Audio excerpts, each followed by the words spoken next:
Breaking Punjab का special programme देख रहे हो तुसी ते मैं हाँ लखविंदर सिंह मान लैके हाजिर हाँ पंजाब की राजनीति दियां कुछ वड्डियां ते अहम खबरां।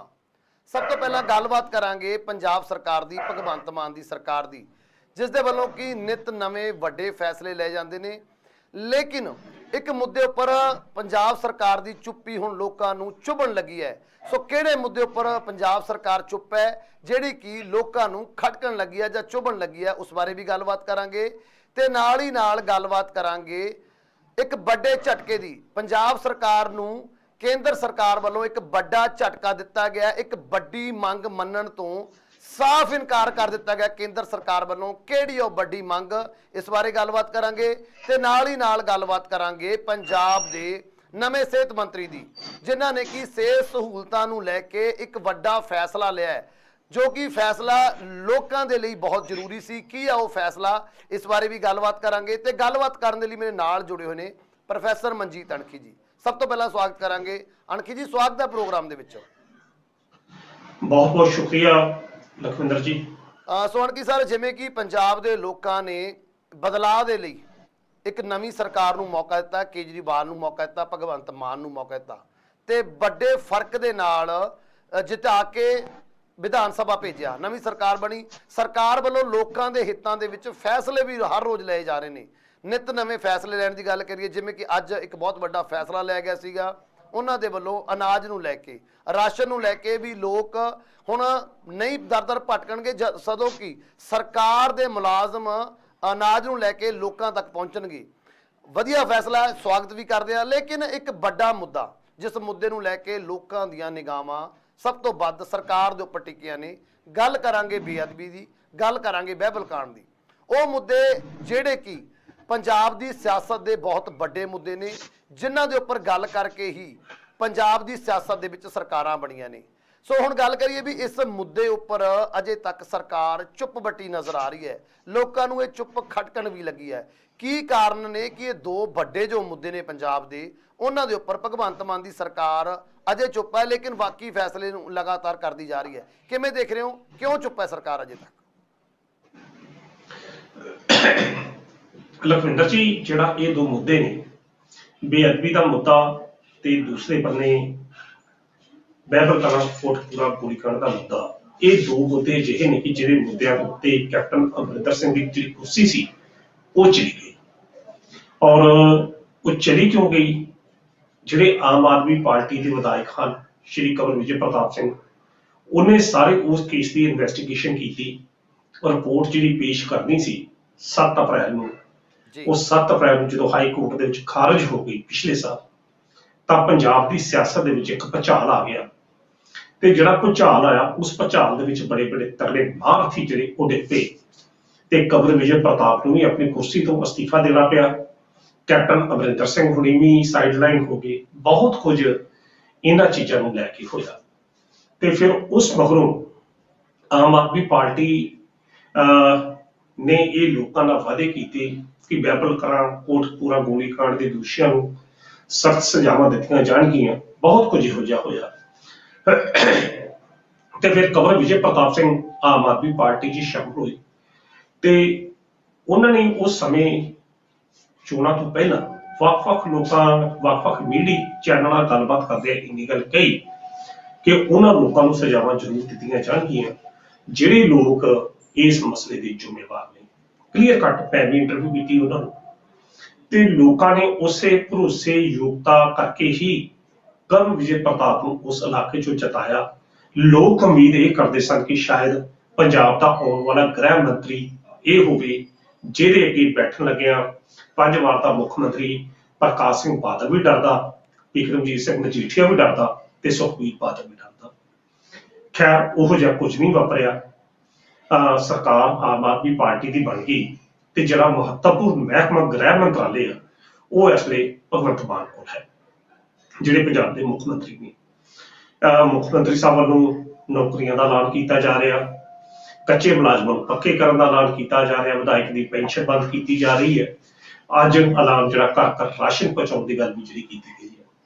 पर वह मुद्दा जिहदे नाल पंजाब के लखां ही लोगों दी मानसिक भावनावां जुड़ियां ने, उहदे संबंधी आम आदमी पार्टी ਖਾਸ ਤੌਰ ਤੇ ਭਗਵੰਤ ਮਾਨ ਨੇ ਕੋਈ ਵੀ ਗੱਲ ਜਿਹੜੀ ਹੈ ਅੱਜ ਤੱਕ ਨਾ ਤਾਂ ਆਪਣੇ ਮੀਡੀਆ ਸੈਂਟਰ ਤੋਂ ਕੋਈ ਉਹਦੇ ਸੰਬੰਧੀ ਬਿਆਨ ਦਿੱਤਾ, ਨਾ ਹੀ ਅਰਵਿੰਦ ਕੇਜਰੀਵਾਲ ਨੇ ਬਿਆਨ ਦਿੱਤਾ।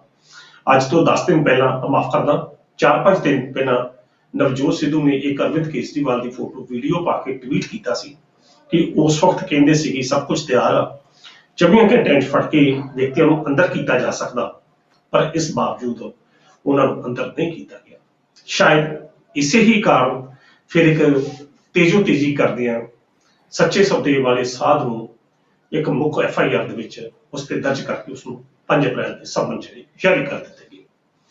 ਪਰ ਅਜੇ ਤੱਕ ਅਗਰ ਵੇਖਿਆ ਜਾਵੇ, ਜਿਸ ਤਰੀਕੇ ਨਾਲ ਤੁਸੀਂ ਗੱਲ ਕੀਤੀ ਹੈ ਕਿ ਅਸਲ ਮੁੱਦੇ ਜਿਹੜੇ ਨੇ ਉਹਨਾਂ ਮੁੱਦਿਆਂ ਦੇ ਸੰਬੰਧੀ ਕੋਈ ਵੀ ਬਿਆਨ ਨਹੀਂ ਆਇਆ। ਤੀਸਰਾ ਇੱਕ ਮਹੱਤਵਪੂਰਨ ਮੁੱਦਾ ਸੀ ਬਿਜਲੀ ਸਮਝੌਤਿਆਂ ਨੂੰ ਰੱਦ ਕਰਨ ਦਾ, ਉਹ ਵੀ ਅਜੇ ਉਸੇ ਤਰ੍ਹਾਂ ਉਹਦੇ ਸੰਬੰਧੀ ਵੀ ਕੋਈ ਗੱਲਬਾਤ ਨਹੀਂ ਹੋਈ। ਚਲੋ ਉਹ ਵੀ ਇੱਕ ਅਲੱਗ ਮੁੱਦਾ ਹੈ। ਇਹ ਜਿਹੜੇ ਦੋ ਮੁੱਦੇ ਨੇ, ਇਹਨਾਂ ਮੁੱਦਿਆਂ ਦੇ ਸੰਬੰਧ ਦੇ ਵਿੱਚ ਪੰਜਾਬ ਦੇ ਲੋਕ ਚਾਹੁੰਦੇ ਸਨ ਕਿ ਕੰਵਰ ਵਿਜੇ ਪ੍ਰਤਾਪ ਨੂੰ ਗ੍ਰਹਿ ਮੰਤਰੀ ਬਣਾਇਆ ਜਾਂਦਾ, ਤਾਂ ਉਸ ਵਿਅਕਤੀ ਨੂੰ ਪਤਾ ਸੀ ਕਿ ਉਸ ਵਕਤ ਜਦੋਂ ਡੇਰੇ ਸੱਚੇ ਸੌਦੇ ਵਾਲੇ ਸਾਧ ਨੂੰ ਮਾਫੀ ਦਿੱਤੀ ਗਈ, ਕਿਹੜੀਆਂ ਸਥਿਤੀਆਂ 'ਚ ਮਾਫੀ ਦਿੱਤੀ ਗਈ, ਕਿਸ ਤਰ੍ਹਾਂ ਅਕਾਲ ਤਖਤ ਦੇ ਜਥੇਦਾਰ ਨੂੰ ਸੱਦਿਆ ਗਿਆ, ਤੇ ਸ਼ਾਇਦ ਅੱਜ ਤੱਕ ਉਹੀ ਗਲਤੀਆਂ ਜਿਹੜੀਆਂ ਨੇ ਪੰਜਾਬ ਦੇ ਲੋਕਾਂ ਨੇ ਸ਼੍ਰੋਮਣੀ ਅਕਾਲੀ ਦਲ ਦੀਆਂ ਮਾਫ ਨਹੀਂ ਕੀਤੀਆਂ। ਬਹੁਤ ਕੁਝ ਇਹਨਾਂ ਮੁੱਦਿਆਂ ਤੇ ਅਕਾਲੀ ਦਲ ਨੇ ਸਿਆਸਤ ਕੀਤੀ, ਕਾਂਗਰਸ ਨੇ ਵੀ ਸਿਆਸਤ ਕੀਤੀ 2017 ਦੇ ਵਿੱਚ, ਤੇ ਕਦੇ ਕਦੇ ਆਮ ਆਦਮੀ ਪਾਰਟੀ ਵੀ ਇਹਨਾਂ ਮੁੱਦਿਆਂ ਤੇ ਸਿਆਸਤ ਕਰਦੀ ਰਹੀ। ਲੋਕਾਂ ਨੂੰ ਆਸ ਸੀ ਕਿ ਨਵੀਂ ਸਰਕਾਰ ਆਈ ਆ ਕਿ ਜਿਸ ਤਰੀਕੇ ਨਾਲ ਇਹ ਵੱਖ-ਵੱਖ ਮੁੱਦੇ ਨੇ, ਇਹਨਾਂ ਮੁੱਦਿਆਂ ਦੇ ਸੰਬੰਧੀ ਵੀ ਗੱਲਬਾਤ ਕੀਤੀ ਜਾਏਗੀ। ਪਰ ਅਫਸੋਸ ਅਜੇ ਤੱਕ ਇਹ ਪੰਜਾਬ ਦੇ ਗ੍ਰਹਿ ਮੰਤਰੀ ਕਮ ਮੁੱਖ ਮੰਤਰੀ ਵੱਲੋਂ ਬਹਿਬਲ ਕਲਾਂ ਕੋਟਕਪੂਰਾ ਗੋਲੀकांड ਨੰਬਰ 2 ਬੇਅਦਬੀ ਦੇ ਦੋਸ਼ੀਆਂ ਦੇ ਸੰਬੰਧੀ ਕੋਈ ਉਹੋ ਜਿਹਾ ਸਟੈਪ ਨਹੀਂ ਲਿਆ ਗਿਆ ਜਿਹੋ ਜਿਹਾ ਸਟੈਪ ਲੋਕ ਚਾਹੁੰਦੇ ਨੇ। ਮੈਨੂੰ ਕੈਪਟਨ ਅਮਰਿੰਦਰ ਸਿੰਘ ਦੀ ਗੱਲ ਵੀ ਯਾਦ ਹੁੰਦੀ ਹੈ। ਕੈਪਟਨ ਅਮਰਿੰਦਰ ਸਿੰਘ ਹੁਣੀ ਆਪਣੇ ਅਖੀਰਲੇ ਦੌਰ 'ਚ ਕਹਿੰਦੇ ਸੀ ਕਿ ਲੋਕ ਚਾਹੁੰਦੇ ਨੇ ਮੈਂ ਫੜ ਕੇ ਨਵਜੋਤ ਕੀ ਬਾਦਲ ਨੂੰ ਅੰਦਰ ਕਰਦਾ, ਇਹ ਕੋਈ ਜੱਟਾਸ਼ਾਹੀ ਥੋੜੀ ਹੈ, ਇੱਕ ਕਾਨੂੰਨ ਦਾ ਪ੍ਰੋਸੈਸ ਹੈ। ਤਾਂ ਹੁਣ ਉਹ ਕਾਨੂੰਨੀ ਨੁਕਤੇ ਨਿਗਾਹ ਕਿਹੜੇ ਨੇ?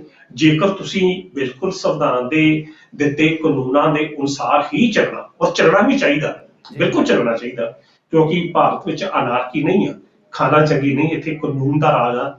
ਮਾਨਯੋਗ ਬਾਬਾ ਰਾਓ ਭੀਮਰਾਓ ਅੰਬੇਦਕਰ ਜੀ ਨੇ ਜਿਹੜਾ ਸੰਵਿਧਾਨ ਬਣਾਇਆ ਉਹਦੇ ਅਨੁਸਾਰ ਇਹ ਦੇਸ਼ ਚੱਲਣਾ, ਤੇ ਜੇਕਰ ਅਸੀਂ ਉਹਨਾਂ ਕਾਨੂੰਨਾਂ ਦਾ ਸਹਾਰਾ ਔਰ ਉਹਦੇ ਅਨੁਸਾਰ ਦੇਸ਼ ਚਲਾਉਣਾ, ਤੇ ਫਿਰ ਲਖਵਿੰਦਰ ਜੀ ਤੁਸੀਂ ਚੋਣਾਂ ਤੋਂ ਪਹਿਲਾਂ ਲੋਕਾਂ ਨਾਲ ਉਹ ਵਾਅਦੇ ਨਾ ਕਰੋ।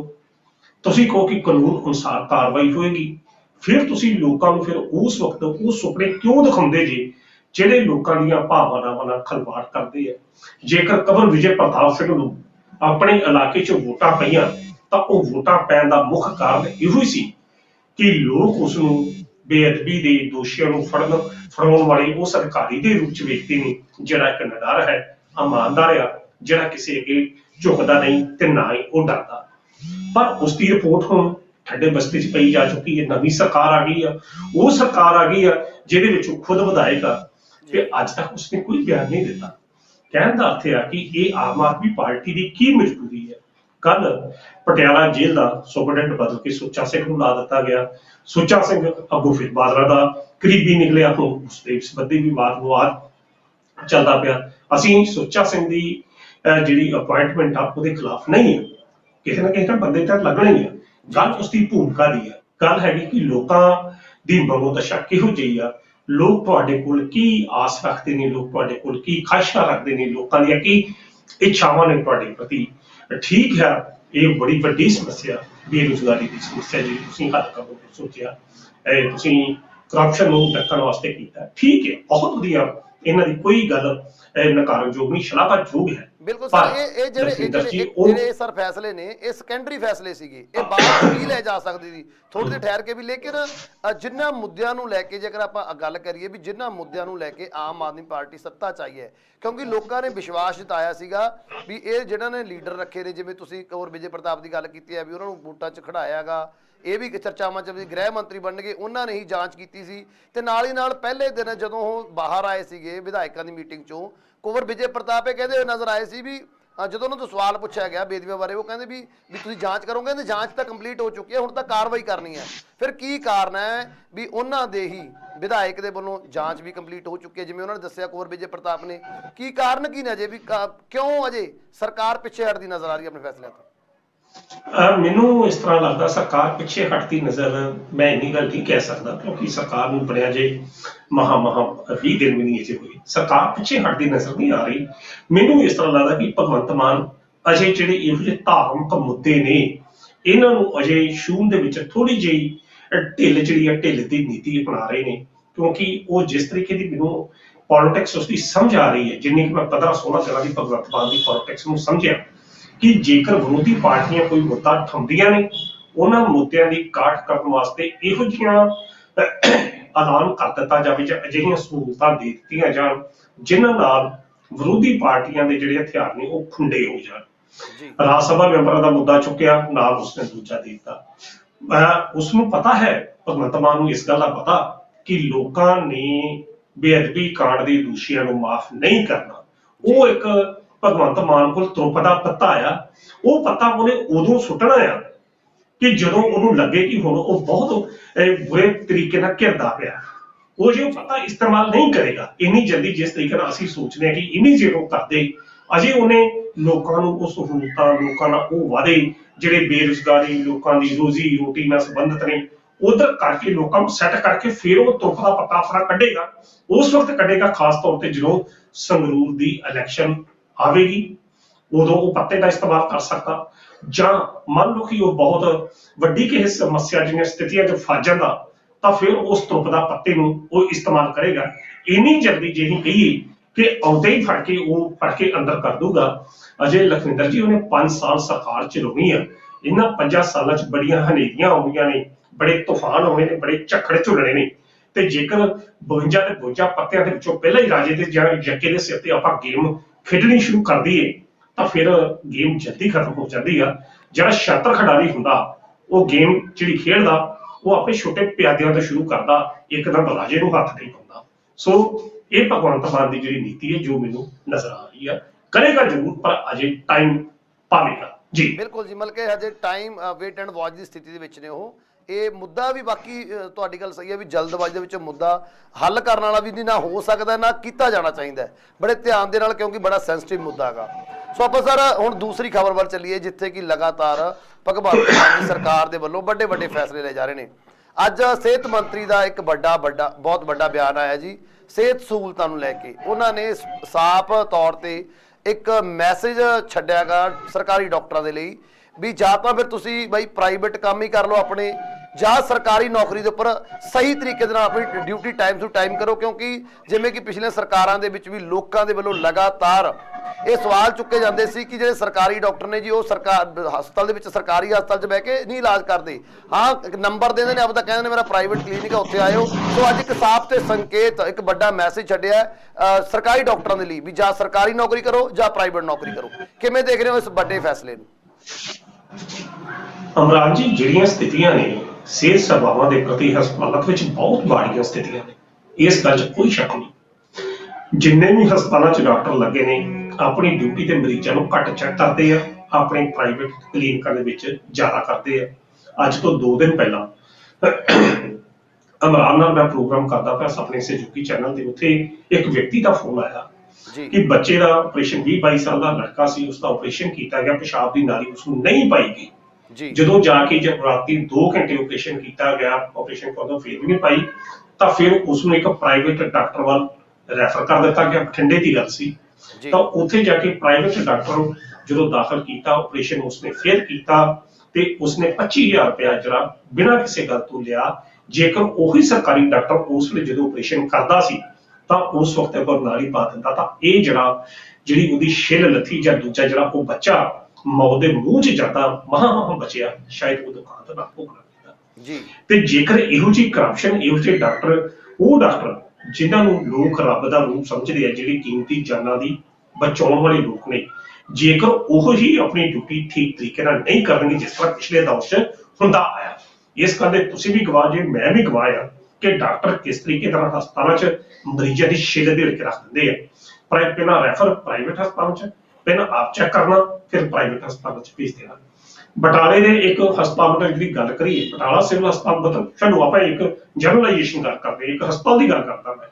ਉਸ ਹਸਪਤਾਲ ਦੇ ਵਿੱਚ ਕੀ ਹੈ ਕਿ ਇੱਕ 4th ਕਲਾਸ ਬੰਦਾ ਵੀ, ਜਿਹਦੀ ਕੰਟੀਨ ਵੀ ਜਿਹਦੇ ਕੋਲ ਆ, ਉਸ ਬੰਦੇ ਨੇ ਕੰਟੀਨ ਵੀ ਲਈ ਹੈ, ਉਹ ਬੰਦਾ ਉੱਥੇ ਟਾਂਕੇ ਵੀ ਲਾਉਂਦਾ, SMO ਜਿਹੜਾ ਪੁਰਾਣਾ ਉਹਦਾ ਵੀ ਉਹ ਚਹੇਤਾ ਰਿਹਾ, ਤੇ ਸਭ ਕੁਝ ਉਹ ਕਰਦਾ। ਤੇ ਡਾਕਟਰ ਕਈ ਵਾਰੀ ਉਹ ਆਪਰੇਸ਼ਨ ਥੀਏਟਰ ਦੇ ਵਿੱਚ ਜਾ ਕੇ ਵੀ ਉਹ ਆਮ ਕੰਮ ਕਰਦਾ, ਤੇ ਡਾਕਟਰ ਛੁੱਟੀ ਤੇ ਹੁੰਦੇ ਆ। ਇਹ ਬੜੇ ਹਸਪਤਾਲਾਂ ਦੀ ਇੱਕ ਦੀ ਸਥਿਤੀ ਨਹੀਂ, ਬਹੁਤ ਸਾਰੇ ਹਸਪਤਾਲਾਂ ਦੀਆਂ ਇਹੋ ਜਿਹੀਆਂ ਸਥਿਤੀਆਂ ਵੇਖਣ ਨੂੰ ਮਿਲ ਸਕਦੀਆਂ ਨੇ। ਜਿਹੜੇ 4th ਕਲਾਸ ਹਸਪਤਾਲਾਂ 'ਚ ਲੱਗੇ ਆ, ਉਹ ਸਰਕਾਰੀ ਡਾਕਟਰਾਂ ਦੇ ਜਿਹੜੇ ਪ੍ਰਾਈਵੇਟ ਕਲੀਨਿਕ ਨੇ ਉਹਨਾਂ ਦੇ ਵਿੱਚ ਜਾ ਕੇ ਕੰਮ ਕਰਦੇ ਆ। ਕੁਦਰਤੀ ਤੌਰ ਤੇ ਇਹ ਜਿਹੜਾ ਕਰਪਸ਼ਨ ਹੈ, ਭ੍ਰਿਸ਼ਟਾਚਾਰ, ਢੱਕਿਆ ਜਾਣਾ ਚਾਹੀਦਾ। ਲੋਕ ਇੱਕ ਆਸ ਨਾਲ ਜਾਂਦੇ ਨੇ ਹਸਪਤਾਲ ਦੇ ਵਿੱਚ, ਸਾਡਾ ਇਲਾਜ ਹੋਵੇਗਾ। ਉੱਥੇ ਐਮਰਜੈਂਸੀ ਦੇ ਵਿੱਚ ਡਾਕਟਰ ਦੀ ਮੌਜੂਦ, ਰਾਤ ਨੂੰ ਤੁਸੀਂ ਜਾਓ, ਰਾਤ ਨੂੰ ਸਟਾਫ ਨਰਸ ਜਿਹੜੀ ਹੈ ਡਿਊਟੀ ਤੇ ਸੁੱਤੀ, ਉਹ ਨਹੀਂ ਉੱਠਦੀ। ਜਿਹੜੀ ਸਵੇਰੇ ਆ ਅੱਧਾ ਘੰਟਾ ਪੌਣਾ ਘੰਟਾ ਉਹਦੇ 'ਚ ਕਾਪਾ ਵੱਜਦਾ। ਕਿਉਂ? ਕਿਸ ਵਾਸਤੇ? ਕੀ ਸਰਕਾਰ ਉਹਨਾਂ ਨੂੰ ਪੈਸੇ ਪੂਰੇ ਨਹੀਂ ਦਿੰਦੀ? ਜੇਕਰ ਡਿਊਟੀ ਕਰਨੀ ਹੈ ਤਾਂ ਪੂਰਨ ਤੌਰ ਤੇ ਕਰਨੀ ਚਾਹੀਦੀ ਹੈ। ਨਾ ਫਾਰਮਾਸਿਸਟ ਮਿਲਦਾ, 26 ਦੇ ਪਰਚੇ ਕਿਸ ਤਰੀਕੇ ਨਾਲ ਦਰਜ ਹੁੰਦੇ ਨੇ, ਸਾਰੀ ਦੁਨੀਆ ਹਸਪਤਾਲਾਂ 'ਚ ਜਾਂਦੀ ਹੈ। ਕਿਸੇ ਵੀ ਇੱਕ ਹਸਪਤਾਲ ਦੇ, ਪੰਜਾਬ ਦੇ ਕਿਸੇ ਇੱਕ ਹਸਪਤਾਲ ਦੀ ਗੱਲ ਕਰੋ, ਪੂਰੇ ਦਾ ਪੂਰਾ ਕੱਚਾ ਚਿੱਠਾ ਜਿਹੜਾ ਆਪਾਂ ਬਿਆਨ ਕਰ ਸਕਦੇ। ਤੇ ਪਿਛਲੀਆਂ ਸਰਕਾਰਾਂ ਨੇ ਵਾਕਿਆ ਹੀ ਇਸ ਵੱਲ ਕਦੇ ਧਿਆਨ ਨਹੀਂ ਦਿੱਤਾ। ਤੇ ਜੇਕਰ ਵੀ ਡਾਕਟਰ ਵਿਜੇ ਸਿੰਗਲਾ ਦਾ ਇਹ ਬਿਆਨ ਆਇਆ ਕਿ ਜੇ ਨੌਕਰੀ ਕਰਨੀ ਹੈ ਤਾਂ ਬੰਦੇ ਦੇ ਪੁੱਤਾਂ ਵਾਂਗੂ ਕਰੋ, ਨਹੀਂ ਤੇ ਫਿਰ ਘਰਾਂ ਨੂੰ ਚਲ ਜਾਓ, ਬਿਲਕੁਲ ਠੀਕ ਆ। ਇਸ ਦੇ ਨਾਲ ਕੋਈ ਫਰਕ ਨਹੀਂ ਪਏਗਾ। ਡਾਕਟਰ ਪੰਜਾਬ ਦੇ ਵਿੱਚ ਬਹੁਤ ਜ਼ਿਆਦਾ ਡਾਕਟਰ ਨੇ ਜਿਹੜੇ ਡਾਕਟਰੀ ਪੜ੍ਹਾਈ ਕਰਦੇ ਆ ਰਹੇ ਨੇ। ਠੀਕ ਹੈ, ਜੇਕਰ ਇਹ ਸਰਕਾਰੀ ਡਾਕਟਰ ਜਿਹੜੇ ਇਹਨਾਂ ਚਿਰ ਦੇ ਕੰਮ ਕਰਦੇ ਥੱਕ ਗਏ ਨੇ, ਲੁੱਟਮਾਰ ਕਰਦੀ ਆ ਬਥੇਰੀ, ਇਹ ਛੱਡ ਦੇ, ਨਵੇਂ ਡਾਕਟਰ ਉੱਥੇ ਭਰਤੀ ਆ ਜਾਣਗੇ ਜਿਨ੍ਹਾਂ ਨੂੰ ਪਤਾ ਹੋਏਗਾ ਕਿ ਮਰੀਜ਼ ਨਾਲ ਵੀ ਹੱਥ ਕਿੱਦਾਂ ਦਾ ਕਰਨਾ। ਆਮ ਆਦਮੀ ਪਾਰਟੀ ਨੇ ਚੋਣਾਂ ਤੋਂ ਪਹਿਲਾਂ ਲੋਕਾਂ ਨਾਲ ਇਹ ਵਾਅਦਾ ਕੀਤਾ ਸੀ ਕਿ ਸਿਹਤ ਸੇਵਾਵਾਂ ਠੀਕ ਦਿੱਤੀਆਂ ਜਾਣਗੀਆਂ। ਤਾਂ ਜੇ ਸਿਹਤ ਸੇਵਾਵਾਂ ਠੀਕ ਦੇਣੀਆਂ ਤਾਂ ਦਵਾਈ ਤਾਂ ਦੇਣੀ ਦੇਣੀ ਆ, ਪਰ ਜਿਹੜੇ ਉੱਥੇ ਡਿਊਟੀ ਤੇ ਮੌਜੂਦ ਡਾਕਟਰ ਨੇ ਉਹਨਾਂ ਨੂੰ ਆਪਣਾ ਫਰਜ਼, ਉਹਨਾਂ ਨੂੰ ਆਪਣੀ ਡਿਊਟੀ ਇਮਾਨਦਾਰੀ ਨਾਲ ਕਰਨੀ ਪਏ, ਪਰ ਕਰਨੀ ਵੀ ਚਾਹੀਦੀ। ਕੋਈ ਵੀ ਵਿਅਕਤੀ ਜਿਹੜਾ ਸਰਕਾਰੀ ਅਦਾਰੇ 'ਚ ਲੱਗਾ, ਜਿਸ ਸਰਕਾਰੀ ਅਦਾਰੇ 'ਚੋਂ ਪੈਸੇ ਦੇ ਸਿਰ ਤੇ ਉਸਦਾ ਘਰ ਚੱਲਦਾ, ਉਸਦੇ ਬੱਚਿਆਂ ਦੇ ਮੂੰਹ 'ਚ ਰੋਟੀ ਪੈਂਦੀ ਹੈ, ਤਾਂ ਕੁਦਰਤੀ ਤੌਰ ਤੇ ਲਖਵਿੰਦਰ ਜੀ ਇਹ ਜ਼ਰੂਰੀ ਹੈ ਕਿ ਤੁਸੀਂ ਆਪਣੀ ਡਿਊਟੀ ਇਮਾਨਦਾਰੀ ਨਾਲ ਕਰੋ। ਨਹੀਂ ਕਰਨੀ ਫਿਰ ਘਰ ਚੱਲ ਜਾਓ, ਫਿਰ ਕਿਸੇ ਦੂਜੇ ਬੰਦੇ ਨੂੰ ਮੌਕਾ ਦੇ ਦਿਓ। ਸਰਕਾਰ ਦੇ ਇਸ ਫੈਸਲੇ ਦਾ ਸਵਾਗਤ ਕਰਨਾ ਚਾਹੀਦਾ, ਉਹ ਜ਼ਰੂਰ ਹੋਣਾ ਚਾਹੀਦਾ। ਜਿਹਨਾਂ ਨਹੀਂ ਕੰਮ ਕਰਦਾ ਨਾ ਕਰੋ। ਔਰ ਸਰਕਾਰ ਜਿਸ ਤਰੀਕੇ ਨਾਲ ਇਸ ਵੇਲੇ ਸਖਤ ਹੋਈ ਪਈ ਆ, ਕੁਦਰਤੀ ਤੌਰ ਤੇ ਕੁਝ ਨਾ ਕੁਝ ਜਿਹੜਾ ਫਰਕ ਜਿਹੜਾ ਲਖਵਿੰਦਰ ਜੀ ਨਜ਼ਰ ਵੇਖਣ ਨੂੰ ਜ਼ਰੂਰ ਆ ਰਿਹਾ। ਜੀ ਬਿਲਕੁਲ ਸਰ, ਬਿਲਕੁਲ ਇਹ ਗੱਲ ਮੰਨਣੀ ਪਏਗੀ ਕਿ ਬਦਲਾਅ ਦੀ ਲੋਕਾਂ ਨੇ ਸਰਕਾਰ ਬਣਾਈ ਸੀ, ਬਦਲਾਅ ਦੇਖਣ ਵਿੱਚ ਵੀ ਆ ਰਿਹਾ। ਅਫਸਰਾਂ ਦੇ, ਖਾਸ ਤੌਰ ਤੇ ਸਰਕਾਰੀ ਅਫਸਰਾਂ ਦੇ ਰਵੱਈਏ ਦੇ ਵਿੱਚ ਤੇ ਉਹਨਾਂ ਦੀ ਟਾਈਮਿੰਗ ਦੇ ਵਿੱਚ ਅਸਰ ਬਿਲਕੁਲ ਜ਼ਰੂਰ ਦਿਖ ਰਿਹਾ, ਕਿਉਂਕਿ ਸਖਤ ਫੈਸਲੇ ਸਰਕਾਰ ਦੇ ਵੱਲੋਂ ਲਏ ਜਾ ਰਹੇ ਨੇ ਜੋ ਕਿ ਲੋਕਾਂ ਦੇ ਹਿੱਤ ਵਿੱਚ ਨੇ। ਸੋ ਆਪਾਂ ਸਰ ਤੀਸਰੀ ਖਬਰ ਵੱਲ ਚੱਲੀਏ, ਕੇਂਦਰ ਸਰਕਾਰ ਦੀ ਗੱਲ ਕਰੀਏ। ਕੇਂਦਰ ਸਰਕਾਰ ਨੇ ਪੰਜਾਬ ਸਰਕਾਰ ਨੂੰ ਇੱਕ ਵੱਡਾ ਝਟਕਾ ਦਿੱਤਾ ਹੈ, ਕਿਉਂਕਿ ਆਪਾਂ ਲਗਾਤਾਰ ਖਬਰਾਂ ਇਹ ਨਸ਼ਰ ਵੀ ਕੀਤੀਆਂ ਨੇ ਕਿ ਪੰਜਾਬ ਸਰਕਾਰ ਦੇ ਜਿਹੜੇ ਥਰਮਲ ਪਲਾਂਟ ਨੇ ਉਹਨਾਂ ਦੇ ਵਿੱਚ ਕੋਇਲੇ ਦੀ ਘਾਟ ਹੈ। ਇਸ ਨੂੰ ਲੈ ਕੇ ਗੱਲਬਾਤ ਕੀਤੀ ਗਈ ਸੀ ਕੇਂਦਰ ਦੇ ਨਾਲ ਵੀ ਵੱਧ ਕੋਲਾ ਦਿੱਤਾ ਜਾਵੇ, ਲੇਕਿਨ ਕੇਂਦਰ ਦੇ ਵੱਲੋਂ ਸਾਫ਼ ਇਨਕਾਰ ਕਰ ਦਿੱਤਾ ਗਿਆ ਵੀ ਜੇਕਰ ਕੋਲਾ ਲੈਣਾ ਤੁਸੀਂ ਦੂਸਰੇ ਲੋਕਾਂ ਤੋਂ ਮੰਗਾਓ, ਦੂਸਰੇ ਸਟੇਟਾਂ ਤੋਂ ਵੀ ਸੌਰੀ ਦੂਸਰੇ ਦੇਸ਼ਾਂ ਤੋਂ ਮੰਗਾ ਸਕਦੇ ਹੋ ਤੁਸੀਂ। ਜਿਹੜੀ ਪੰਜਾਬ ਸੈਂਟਰ ਦੀ ਸਰਕਾਰ ਹੈ ਉਹ ਤੁਹਾਨੂੰ ਵਾਧੂ ਕੋਲਾ ਨਹੀਂ ਦੇਵੇਗੀ। ਸਾਫ਼ ਇਨਕਾਰ ਸੈਂਟਰ ਦੇ ਵੱਲੋਂ, ਕਿਵੇਂ ਦੇਖ ਰਹੇ ਹੋ ਇਸ ਇਨਕਾਰ ਨੂੰ? ਦੇਖੋ, ਇਹ ਜਿਹੜਾ ਕੇਂਦਰ ਸਰਕਾਰ ਵੱਲੋਂ ਜਿਹੜਾ ਕੋਟੇ ਦੇ ਕੋਲੇ ਦੇ ਕੋਟੇ ਦੀ ਜਿਹੜੀ ਪਾਬੰਦੀ ਲਗਾਈ ਗਈ, ਕੇਵਲ ਪੰਜਾਬ ਵਾਸਤੇ ਨਹੀਂ ਲਾਈ ਗਈ, ਸਾਰੇ ਰਾਜਾਂ ਦਾ ਇਹ ਹੈ।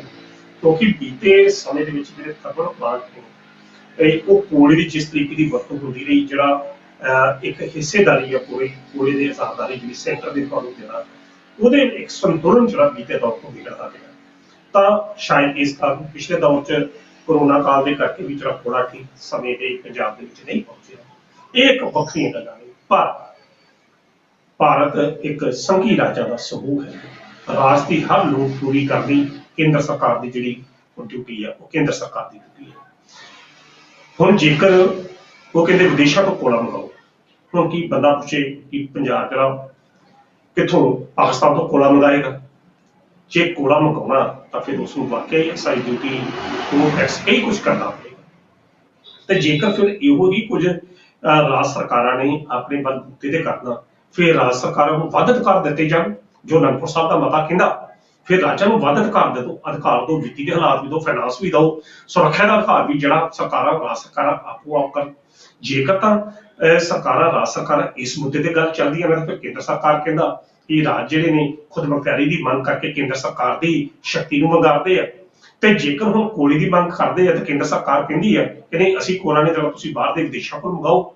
ਸਰਕਾਰ, ਕੇਂਦਰ ਸਰਕਾਰ ਦੇ ਇਹ ਜਿਹੜੇ ਫੈਸਲੇ ਨੇ, ਤਾਨਾਸ਼ਾਹੀ ਫੈਸਲੇ ਨੇ, ਔਰ ਖਾਸ ਤੌਰ ਤੇ ਸੰਘੀ ਰਾਜਾਂ ਦਾ ਸੰਘੀ ਮਤਲਬ ਗਾਹ ਪੁੱਟਣ ਵਾਲੇ ਫੈਸਲੇ ਨੇ ਕਿ ਲੋਕਾਂ ਦੇ ਬੋਝ ਪਾਇਆ ਜਾਵੇ।